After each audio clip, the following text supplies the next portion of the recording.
Nah, maka hadirin sekalian, menjadi orang merdeka itu penting. Kita bukan budaknya siapapun juga, kita hambanya Allah. Seluruh manusia ini hakikatnya adalah hamba. Seluruh manusia adalah hamba. Dan derajat tertinggi daripada para hamba adalah hambanya Allah. Siapa saja yang tidak mau menghambakan diri kepada Allah, dia pasti akan menjadi hamba selain Allah. Dengarkan baik-baik. Siapa saja yang tidak mau menghambakan diri kepada Allah, maka dia pasti akan menjadi hamba selain Allah. Siapa saja yang tidak takut kepada Allah, maka Allah perintah makhluk menakut-nakuti dia. Nah, maka kalau Rasulullah SAW mengirimkan pasukan, itu surat dari Nabi itu selalu ada kalimat itu. Kami datang kepada kalian. Ini kata Ribi bin Amir radhiyallahu anhu. Ribi bin Amir ini sahabat Nabi yang diutus sama Sa'ad bin Abi Waqqas untuk dakwah kepada Raja Rustum, Raja Persia. Rustum tuh Pak, itu mahkotanya emasnya 200 kilo beratnya. Saking nggak masuk Pak, itu digantung pakai rantai Pak. Dia masukin kepalanya ke bawah gitu. Kalau diletaskan pecah kepalanya. Raja yang besar. Datang utusan umat Islam. Dia pikir jenderal besar dengan pakaian seragam baju perang yang datang. Ternyata seorang sahabat miskin tak punya baju.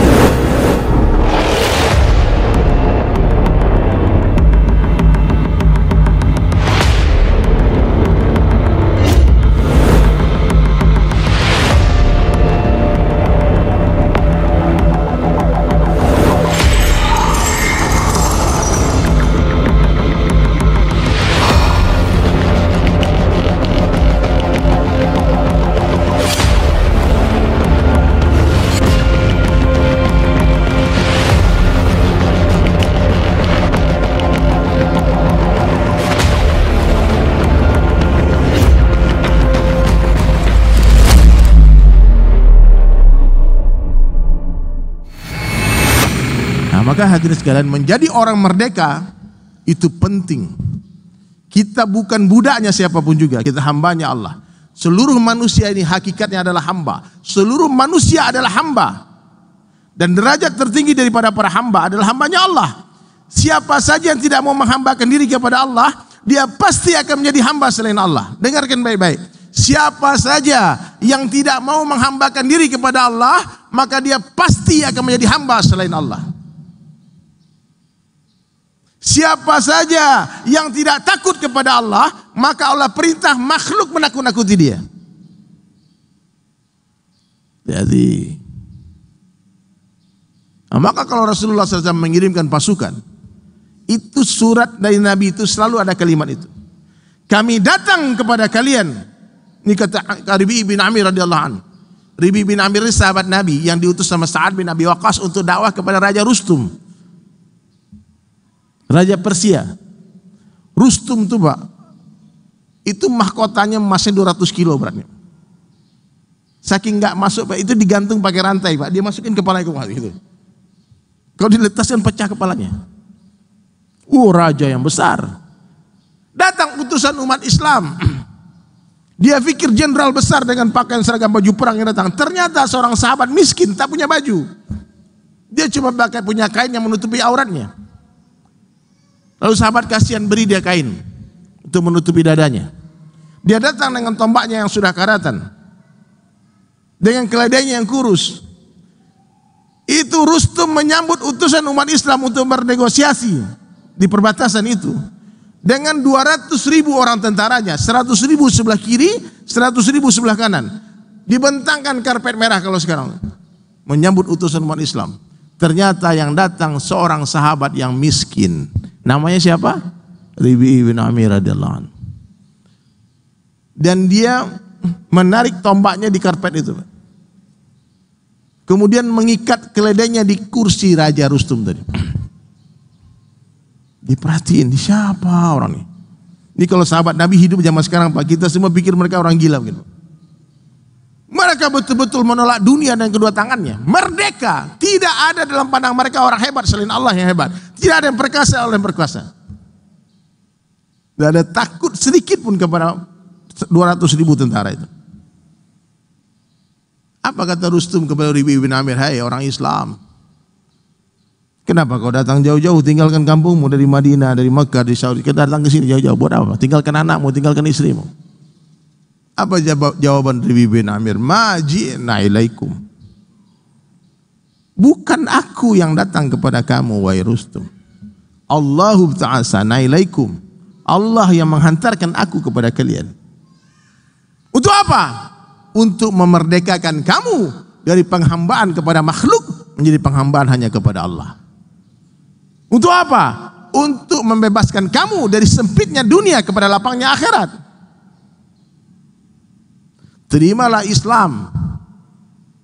Kalau tidak, kata Nabi, ada suratnya, aku akan hantarkan satu pasukan, satu jamaah yang mana mereka semua mencintai kematian melebihi kalian mencintai dunia. Sahabat Nabi itu Pak, cinta mati Pak. Kalau kayak kita takut mati kan? Mereka nggak takut, nggak bergantung, nggak berhajat kepada siapa. Itulah merdeka. Nah, maka hari ini hadirin sekalian, lihat diri kita Pak. Adakah takut dengan hari esok? Besok belum tentu ada Pak. Berapa banyak orang khawatir Pak, nanti 10 tahun lagi gimana ya, 5 tahun lagi gimana ya. Sehingga ada orang nggak mau nikah Pak, takut biaya kuliah anak mahal katanya.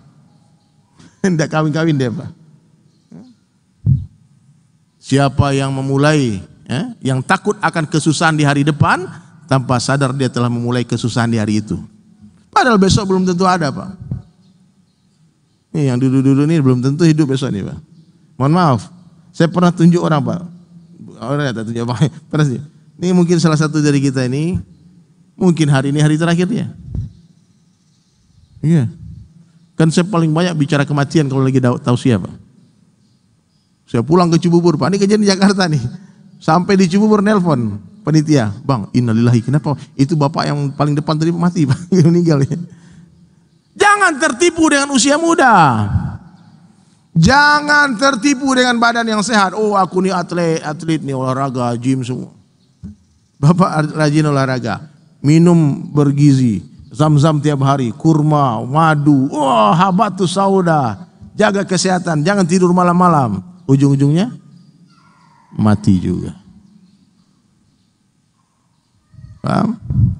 Maka saya ingatkan Pak, jangan tertipu oleh dunia. Dunia ini penipu ulung Pak.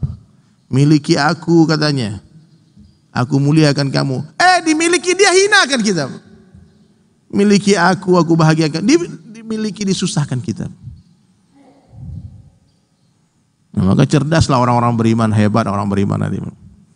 Yakin dengan semua sabda Nabi, perkataan para sahabat. Kata Syedina Ali karamallahu wajhah, harta yang halal akan dihisab, yang haram akan diazab.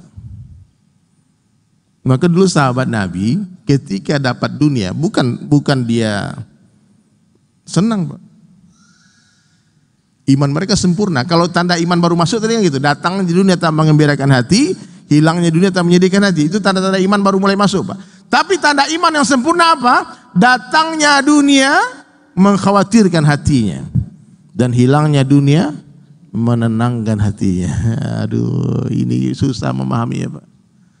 Kalimat ini pun saya mikir-mikir, gimana ada orang seperti itu. Datangnya dunia khawatir, dapat jabatan pingsan. Kayak Umar bin Abdul Aziz dipilih jadi gubernur, jadi khalifah, bukannya syukuran dangdutan kayak kita sekarang Pak. Diangkat jadi khalifah, Umar bin Abdul Aziz radhiyallahu an, rahmatullah alaih, itu pingsan Pak. 1 minggu menangis. 2,5 tahun jadi khalifah, nggak pernah mandi janabah. Tak sempat dia menyentuh istrinya. Dia lihat istrinya terbayang nanti sirat yang berat.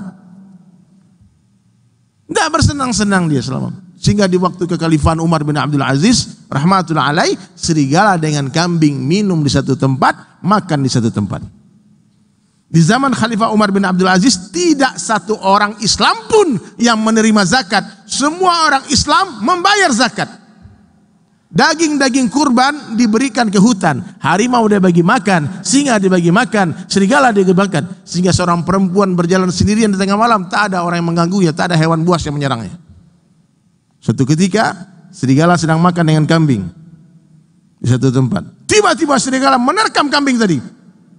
Seorang wali Allah menyaksikan, dia ucapkan innalillahi wa inna ilaihi raji'un. Amirul Mukminin telah meninggal dunia. Itu kekuatan pemimpin Pak. Maka penting mencari pemimpin yang soleh.